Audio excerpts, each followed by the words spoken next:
तोशाम पूरे तोशाम विधानसभा क्षेत्र में प्रचार अभियान के दौरान जो जन समर्थन क्षेत्र की सम्मानित जनता का मिल रहा है, उससे स्पष्ट हो गया है कि जनता श्रुति को रिकॉर्ड मतों से विजयी बनाने का दृढ़ निश्चय कर चुकी है। उक्त शब्द राज्यसभा सांसद किरण चौधरी ने गांव मनसरबास, धांजाटान, बाबरवास, चंदावास आदि गांव में ग्रामीणों द्वारा उनके भव्य स्वागत के बाद उपस्थित लोगों को संबोधित करते हुए कहे।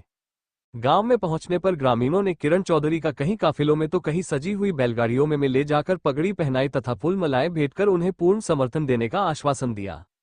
इस अवसर पर उन्होंने कहा कि पिछले 20 वर्षों से आप लोगों के भारी जन समर्थन से ही मुझे विधानसभा तक पहुंचने का अवसर प्राप्त हुआ है। मैंने आपका प्रतिनिधित्व करते हुए क्षेत्र के विकास के लिए हर संभव प्रयास किया है, चाहे इसके लिए मुझे सरकार के मुखियाओं से ही क्यों ना टक्कर लेनी पड़ी हो। परंतु आज जो जन समर्थन मुझे क्षेत्र की जनता दे रही है, उससे मेरा सिर गर्व से ऊंचा हो गया है। इस भारी जन समर्थन के लिए मैं क्षेत्र की जनता की आभारी हूं। भाजपा सरकार की नीतियां से आज प्रदेश का हर वर्ग खुश है। प्रदेश के किसानों को 1300 करोड़ रुपए खरीफ की फसल के लिए दिए जा रहे हैं। प्रति एकड़ हर किसान को 2000 रुपए की सहायता दी जा रही है। साथ ही 24 फसलों को न्यूनतम समर्थन मूल्य पर खरीदे जाने का फैसला किया गया है। ऐसा पहले किसी सरकार ने नहीं किया। खर्ची और पर्ची को खत्म कर योग्य युवाओं के लिए सरकारी नौकरियों के अवसर खोल दिए गए हैं। आज प्रदेश में तीसरी बार लगातार भारी बहुमत से भाजपा की सरकार बनने जा रही है। तोशाम क्षेत्र में अवसरवादी लोग जनता को बरगलाने का प्रयास कर रहे हैं, जिन्होंने कभी बंसी लाल जी का सम्मान नहीं किया। वो आज उनका उत्तराधिकारी होने का झूठा ढोंग कर रहे हैं, परंतु क्षेत्र के लोग उनकी मानसिकता से परिचित हैं और उन्हें चुनाव में सबक सिखा देंगे। इस अवसर पर पत्रकारों से बातचीत में उन्होंने कहा कि बापू बेटा की पार्टी से कोई खुश नहीं है। कांग्रेस पूरी तरह खत्म हो चुकी है। अब कोई कांग्रेस का वजूद बचा नहीं है। शैलजा जैसी वरिष्ठ नेता को जाति सूचक शब्दों से संबोधित करने वाले लोग भूपेंद्र हुड्डा से प्रेरित हैं। आज प्रदेश की महिलाओं को एकत्रित होकर पूरी तरह से कांग्रेस पार्टी का बहिष्कार कर देना चाहिए।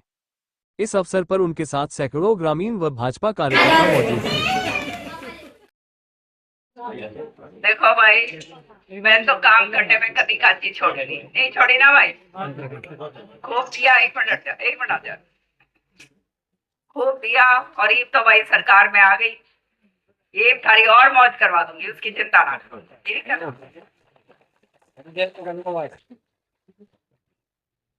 केंद्र में अपनी सरकार है, नीचे अपनी सरकार बनने जा रही है।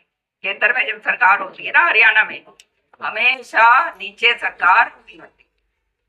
और हमने देखा ये पार्लियामेंट में जब छिका के वोट गिर रहे थे कांग्रेस को, तब भी जो है कांग्रेस जो है तब भी बीजेपी 44 सीट्स के ऊपर जीत के आई और कांग्रेस की उससे आती थी। ये बात मानते हो? तो कोई यूं कहे है कि भाई सरकार आओगी किसी और की, ये कुड़िया हो, क्योंकि कांग्रेस तो खत्म हो गई है। अब तो बाबू बेटा तो हल्के के लोग हैं, वो मेरा परिवार और सब जानते हैं, हमने परिवार की तरह यहाँ काम करा है। घर ही हमारा है, तो घर के लोग परिवार को भी पढ़े। और इसलिए जो है मैं तो बार बार काम भी जब करती हूँ वैसे भी परिवार के बीच में रहती हूँ। अब समय आया परिवार को हमारे को संभालने के लिए, तो परिवार अब सारा तैयार, और उसका मैं तहे दिल से सबका धन्यवाद।